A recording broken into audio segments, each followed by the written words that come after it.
Boa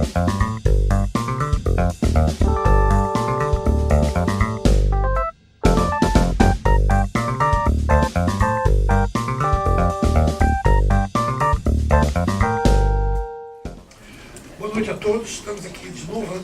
Eu quero lembrar, nós fizemos uma espécie de um plebiscito para a gente verificar se eu mantinha essa aula careta sobre teoria do delito. Pode ser divertida.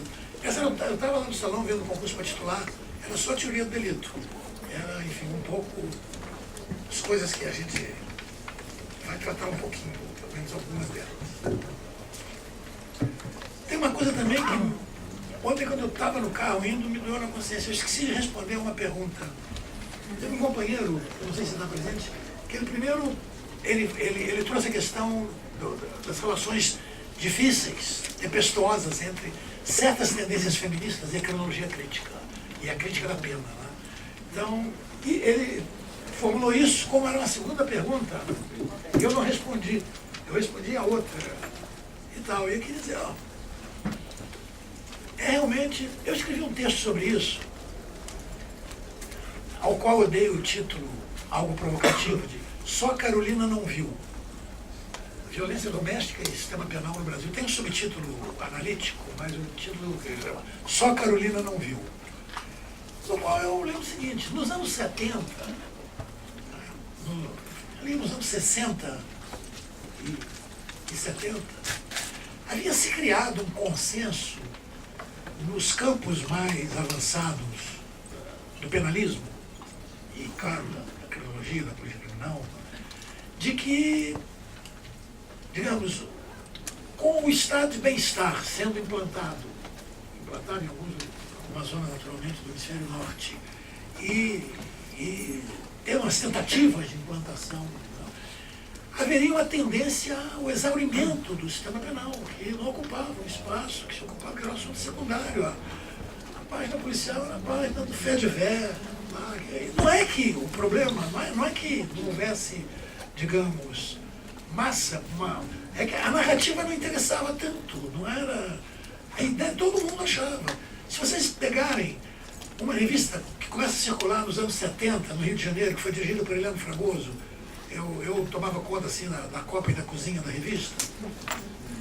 Vocês vão ver lá, só dava assim, artigos do descriminalização, despenalização, desjudicialização. Olha, e todo mundo, isso era Barata, Heleno Fragoso, enfim, era péssimos profetas, né? E seus jovens discípulos e admiradores ali e tal. Péssimos profetas, né? Achando que ia tender a um argumento, que a tendência era acabar, a pena estava com os dias contados, isso ia encolher. Aconteceu exatamente o contrário. Mas houve um outro equívoco naquele momento também. Bem intencionado, foi o equívoco do uso alternativo do direito penal. Isso já é um pouquinho, já é nos tardios 60, mas vem a ideia de que você poderia usar. Aí vem a questão, por exemplo, o direito penal ambiental estava nascendo, tinha aquele acidente naquela baía, no Japão. Então, assim, os meus casos italianos de inquinamento hídrico, homenageando, temos um colega italiano lá na banca, então estava surgindo ali, e aí vem essa ideia de que você poderia, vamos criminalizar, tá bom, acidente de trabalho. Só que, ainda que fosse um conhecimento completamente acessível, a seletividade dos sistemas penais e a natureza estrutural dessa seletividade do sistema penal funciona seletivamente, sempre, todo. Isso não era um dado assim jogado metodologicamente no início da tua investigação penalística. Isso é como se fosse uma disfunção. Ora, um negócio que se reproduz em todos os sistemas penais do mundo, em todos os contextos históricos, como é que você não vai considerar no momento que você está reunindo os teus materiais? Então vai investigar, você vai desconsiderar a seletividade. Não, não é uma disfunção. É aquela coisa que eu me lembro da minha geração, quando chega em 75 o livro do Foucault, Eu me lembro de uma síntese. A gente fez uma leitura dele no Instituto de Ciências Penais. Nós éramos jovens, ele era um Fragoso, já não era tanto, e nós nos reuníamos ali, mas tinha um pessoal que ainda era. E não foi nada mal ser jovem nos anos 60, hein? Não quero despertar nenhuma inveja em vocês, mas não foi mal, não. Era duro aqui, né, por causa da ditadura e tal, mas, enfim, a gente não escolhe isso, mas acho que não temos o que reclamar, senão algumas desilusões, muitas derrotas acumuladas, mas foi o que foi. Essa péssima ideia do uso alternativo, né, é que subsiste um pouquinho quando você quer requisitar. Porque, por exemplo, vamos à questão da discriminação racial, que é um peso semelhante, similar ao da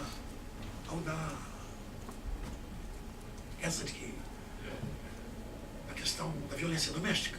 Porque o problema é todo o seguinte, no modelo escravista, e por isso eu estava falando aqui com uma companheira aí sobre isso, sobre um trabalho que um dia foi chamado Pena Pública e Escravismo, em cima de um caso que aconteceu em 1879, ainda na cafeicultura, já um pouco na decadência da cafeicultura em Vassouras, que é, digamos, a grande cidade, né, da cafeicultura do estado do Rio.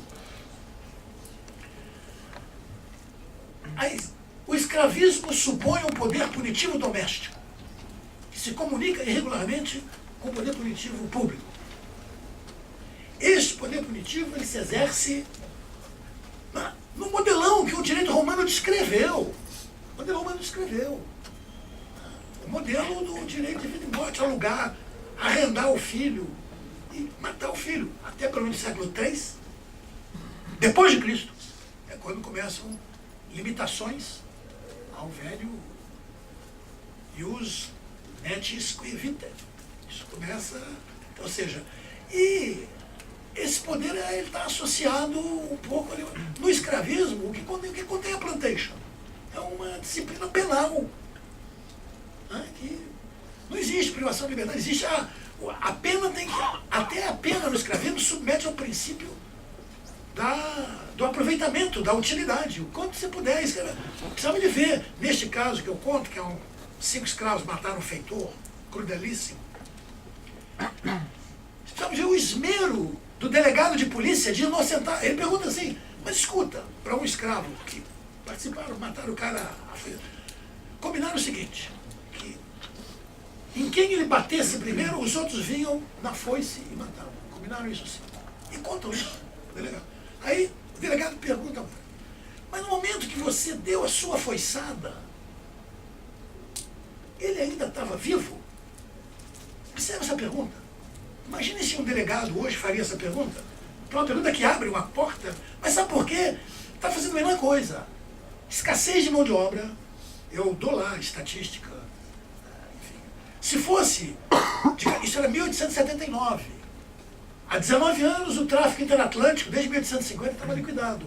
Então, a reposição de mão de obra escrava era feita num tráfico interprovincial. A decadência açucareira já não tinha, então mandava para cá um pouco. Parece que de Curitiba também foi uma região exportadora, tanto que tem gente que fala um pouco mal daquelas senzalas que Teixeira de Freitas construiu na sua casa em Curitiba quando ele foi descansar depois da... Tem todas essas histórias, né, que ou nós contamos ou ninguém contará por nós. Então, temos que olhar delas. Esse poder punitivo doméstico, a ele, a mulher é subordinada também. A mulher é subordinada também. Se vocês pegarem um autor chamado Trigo de Lourenço, que ele não foi professor aqui, o livro dele não era adotado aqui em 1840, 1850, e um jornal, a imprensa acadêmica reclamava disso, que aqui estava se estudando, nessa faculdade que estamos aqui, estava se estudando por Melo Freire, não pelo livro do Trigo de Lourenço, que era um professor de Olinda, mas cujo livro, portanto, era lido por aqui, era querido por aqui. Dá uma olhada nos direitos, na questão do poder da mulher. Os direitos da mulher são enunciados no livro na voz passiva. O único na voz ativa é o direito de ser representado em juízo pelo marido, de ser... É tudo na voz passiva. O único que está na voz ativa é o de se beneficiar dos títulos e das coisas do marido. É a única coisa. Então, a violência doméstica provém deste modelo doméstico de opressão que se solidificou historicamente na cultura brasileira a partir do poder punitivo doméstico. Exatamente. Tanto quanto o poder que se exerce, que era exercido, então, não só a mulher, né? Como todos os homens escravizados, todos os africanos escravizados, eram submetidos a um poder. Bom, nós temos uma experiência já longa, né? Desde a lei que se chamou Afonso Arinos, de uma tentativa de criminalizar a discriminação racial. Resultado concreto, alguns porteiros negros condenados. Este é o resultado, pode ter por exceção um branco proprietário da boate condenado. A regra é um porteiro negro que é condenado na lei feita para, enfim, evitar a discriminação racial. Quer evitar a discriminação racial no sistema penal? Olha, qual é o reitor das detenções? Qual é o critério básico da seleção criminalizante secundária? O critério básico é o estereótipo criminal. E qual é o estereótipo criminal? Homem negro e pobre. É por isso, este é o indicador. Então, como é que tu quer resolver discriminação social no sistema penal? A menos que tu ignore completamente, você não sabe nada, né? Aí você vai botar, porque essa é a idealização do direito. Aí tu vai falar um monte de coisas que não acontecem na realidade social do direito, mas que penetram o discurso jurídico tão profundamente que nós temos dificuldade de nos libertar dessas superstições que nos acompanham. A mulher também. Então, ou você é uma feminista homeopática, que acredita que similibus curantur, porque tu está botando poder punitivo para curar um efeito do poder punitivo patriarcal, branco patriarcal brasileiro, que é aí que está a origem das desigualdades que impõem modelos repressivos, modelos autoritários do relacionamento. Não existe pena que corrija isso, é uma coisa de cultura. Claro, situações escabrosas. Ainda estava ouvindo lá a candidata que falava, agora ela recordava uma passagem que eu não ouvia há muito tempo, dos colegas que faziam o projeto alternativo, nos anos 60, Roxinha era um jovem ali. Também. E a frase é o seguinte: a pena é uma amarga sociedade, é uma amarga necessidade numa sociedade de seres imperfeitos. Engraçado, eu sempre tinha a primeira parte ficou na minha memória, desde que eu tomei conhecimento. A amarga necessidade, de uma maneira, enfim, madura de falar pena, porque a pena não é uma coisa bonita. A pena não é uma coisa. A pena não é uma. Frequentemente é uma coisa obscena. Uma obscena nós falamos de individualização da pena. Estava assistindo uma aula de individualização de pena. Como é que você faz individualização da pena em cima de 650 mil pessoas encarceradas, onde só cabem 200? Como é que você faz individualização? Isso é piada de mau gosto. Onde é que tem individualização? Onde é que já teve individualização? Desde que eu me entendo por gente, eu entrei nessa vida em março de 1965, como solicitador. Ainda peguei a lei velha, a lei de 30. Então, não era estagiário, era solicitador. Portanto, foi um grande erro aquela coisa de uso alternativo, porque alternativa o quê? Queria usar contra os brancos proprietários de boates, de nightclubs que não deixam, que discriminam os afro-brasileiros. Resultado, alguns afro-brasileiros em cana. E a questão da Maria da Penha, eu mencionei ontem aqui, né? A pesquisa do IPEA veio ali, então o garoto do IPEA quase foi, ele estava desafiando uma divindade. A pena não pode, tem que falar aqui. É muito bom. Então, feito isto, vamos tentar. Não são só os sistemas penais, né, que os sistemas penais, claro, eles se conectam completamente aos modos de produção. Ontem nós vimos, eu dei o exemplo que é muito didático, é instrutivo, né, de por que a privação da liberdade foi a pena por excelência do capitalismo industrial. Aquele modelinho que a gente viu aqui, penitenciária, fábrica, aqui, a praça, de reserva, é crime vadiar e é crime fazer greve. Acabou. Está garantido a reprodução do capital industrial. Esse foi o modelo tal, feito naquilo ali, né? Básico é isso. Seria possível. O escravismo já é um pouco diferente, né? Porque no escravismo você já supõe você supõe uma coerção física na produção. A coerção extraeconômica não. A coerção extraeconômica está presente do escravismo. No capitalismo industrial, não. Então, as leis, né, a concepção que as leis trazem ali, a caracterização dos crimes, tudo isso está ligado a mentalidades político-criminais. E o que aconteceu é o seguinte: a construção de um conceito de crime, o que seria crime? Um conceito jurídico de crime começa no direito penal liberal.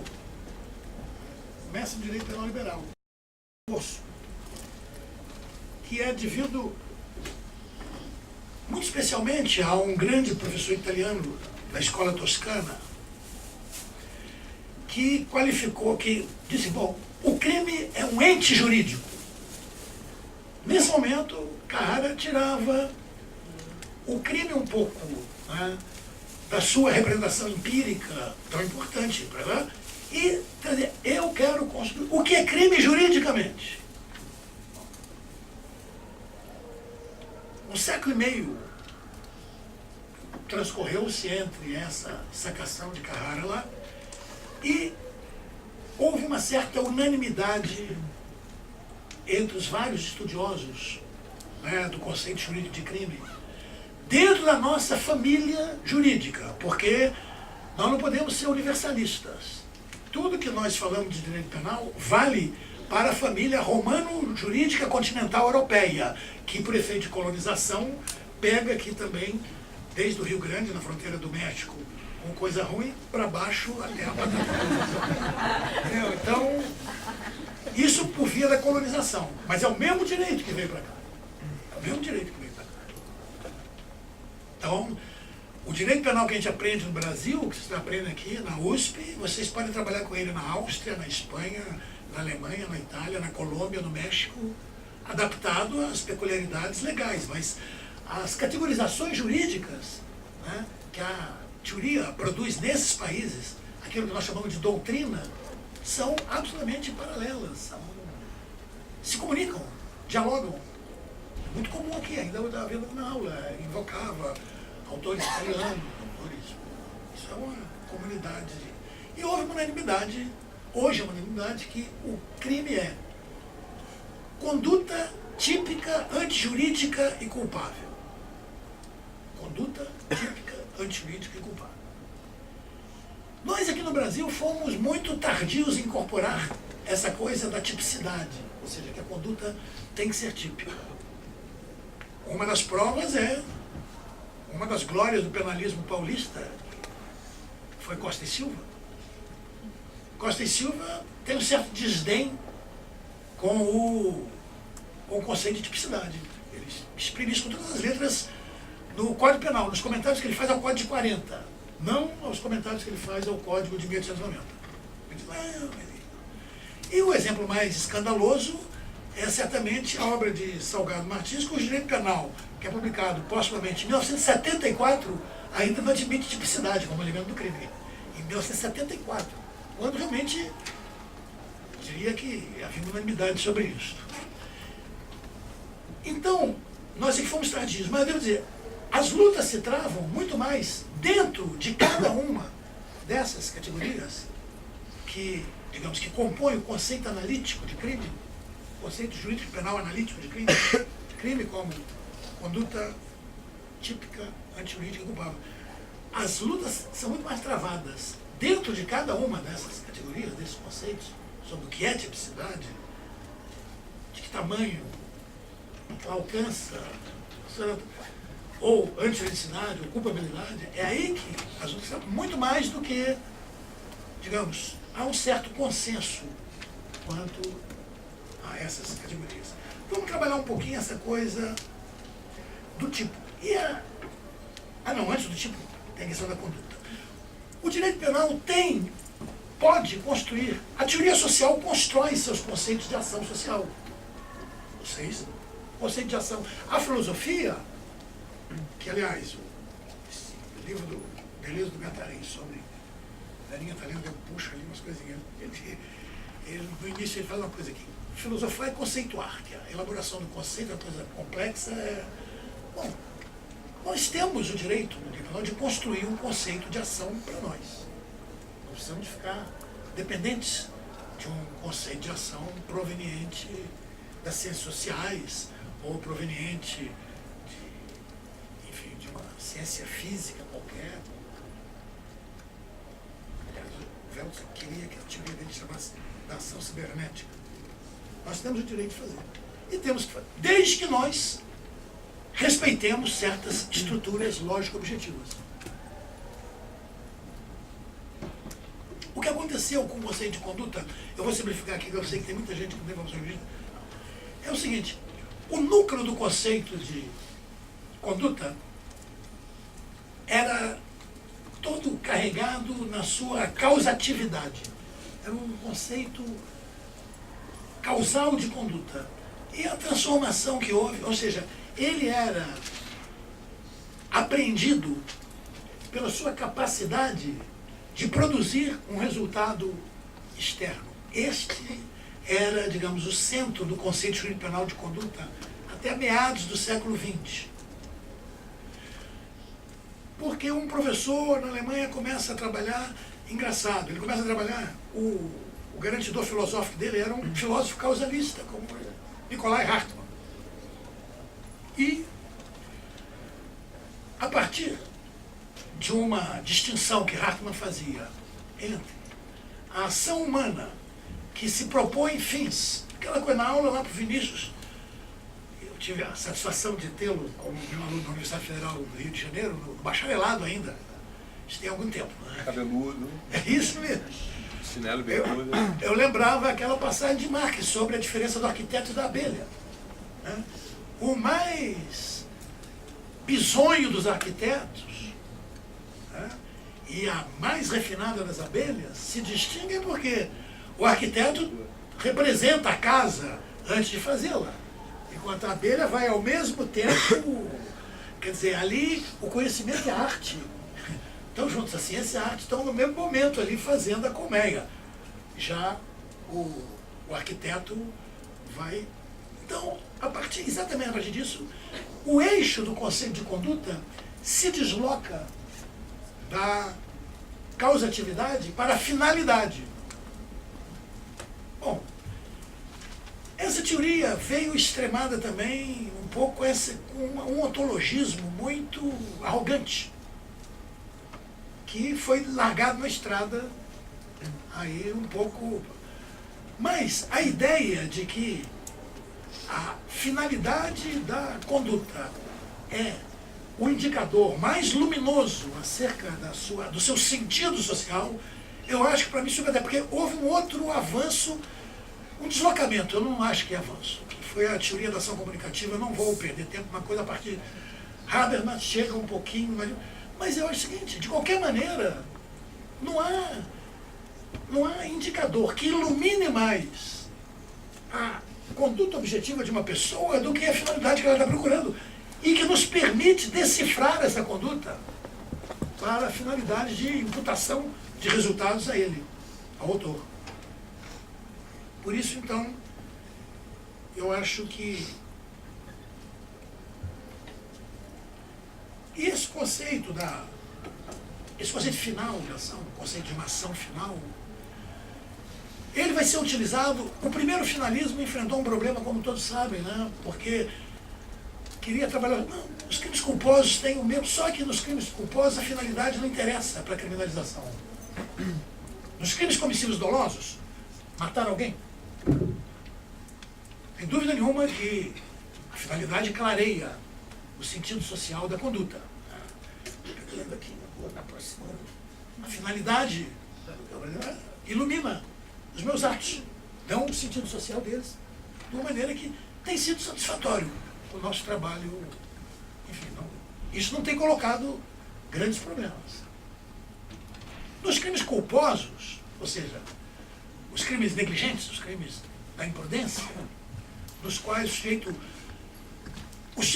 a criminalização ali não se fundamenta na ação final dele, a ação final dele é correta, mas sim na violação de um dever de cuidado que ele deveria ter observado no exercício daquela ação final. O sujeito só quer não perder o avião. Ele não quer perder o avião e está dirigindo ali naquela, como é que chama? Aquela... Não, você não vai saber. 23 de maio. O cara estava no 23 de maio ali, a ação final dele é chegar cedo no aeroporto. Mas como ele vai realizar? Ele vai atropelar uma pessoa, mas... E no caso dos crimes omissivos, também não tem nenhuma importância, porque nos casos de crimes omissivos, qualquer ação diferente da ação ordenada é que cumpre o tipo. Qualquer outra ação. Então nós temos esses três grupos básicos, né? Os crimes omissivos dolosos, né? Os crimes culposos, podem ser ativos ou omissivos, mas isso não é, e os crimes omissivos. E o mesmo conceito de ação final pode nos servir. Queria dizer a vocês, especialmente ao pessoal do direito, que eu tive um aluno com o qual a gente fez uma brincadeira assim, mas, e se Weltzel conhecesse Marx?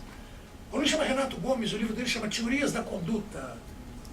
Mas é uma coisa interessante, porque é um exercício que nós fizemos, e também é uma boa crítica dessas outras teorias, que a gente aproveitou para passar e tal. É uma tese de mestrado. Ele podia até ter sido, se isso fosse mais dinâmico nas universidades brasileiras, né? Ele podia ter feito doutoramento ali mesmo, porque vale para uma tese de doutorado. Mas baseado em Lukács, particularmente no trabalho dele chamado Para uma Ontologia do Ser Social, onde ele considera que o padrão da conduta humana é o trabalho. Ele considera que o padrão da conduta humana é o trabalho. Então esse foi, mas como atividade final. Como atividade final. Então daí partiu coisa para essa contribuição tal, que eu vi que na 7ª edição o Juarez Serino agora já incorporou e já trabalha um pouco isso. Quero dizer o seguinte também, com todas essas disputas, né, sobre o conceito de conduta, com todas essas disputas, estou omitindo tanta coisa aqui, estou quase com vergonha do que eu estou omitindo, mas nós temos tempo, tem gente sem formação jurídica, e quero ver se aproveita um pouco isso para todo mundo. O que acontece é o seguinte, há uma confluência de todas as teorias naquilo que é capaz de excluir a ação.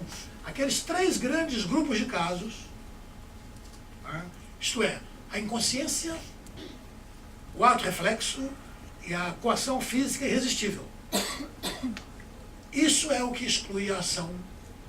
Ou seja, nós não falta este requisito básico da conduta, porque, aliás, é completamente racional o requerimento de que o crime seja, antes de mais nada, uma conduta humana.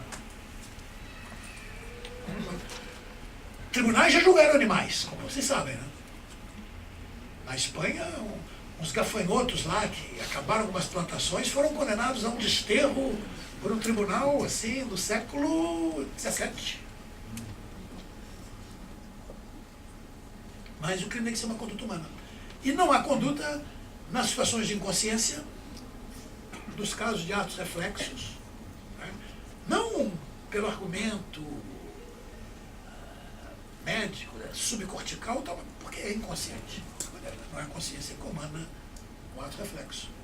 E na coação física irresistível. Quando alguém é obrigado fisicamente, eu coloco na mão do professor Semer uma faca e eu o obrigo a esfaquear com a mão, é claro que ele não está agindo. Claro que não há conduta na coação física irresistível.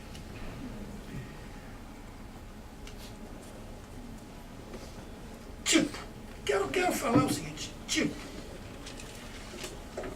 hoje a tipicidade é uma tipicidade complexa, e isto é geral, né? Você pega, o tipo te fornece um dado metodológico fundamental, que é a norma. Nós não acreditamos, né, como Binding, que existam umas normas pairando aqui no teto, mandadas por Deus ou pela razão, para que... Não.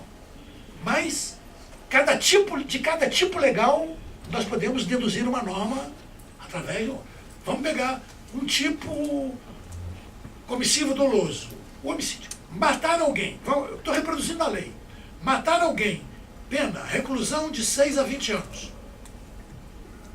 Eu deduzo daí a seguinte norma: é proibido matar alguém. Claro, eu tenho matar alguém, pena, reclusão de 6 a 20 anos. Eu deduzo a norma: é proibido matar alguém. Então, essa é a primeira coisa que eu vou ter que verificar dessa conduta, é a antinormatividade dela. Se ela está contrariando essa norma. Antinormatividade é, portanto, o exame que você realiza ainda no nível da tipicidade. O inventor da teoria do tipo teria um infarto, né? Se ele visse isto. Se ele visse isso. Um tipo omissivo, vamos pegar a omissão de socorro. Está lá escrito, artigo 135. Deixar de prestar socorro quando possível fazê-lo sem risco pessoal a criança extraviada ou abandonada. Vamos pegar essa modalidade, tem mais duas. Eu deduzo daí uma norma. Você está obrigado a socorrer qualquer criança extraviada quando for possível fazê-lo sem risco pessoal. Essa é uma norma que você deduz com toda a clareza do tipo legal do artigo. Observe que no tipo comissivo, quando você tem um tipo comissivo doloso, você extrai dele uma norma proibitiva.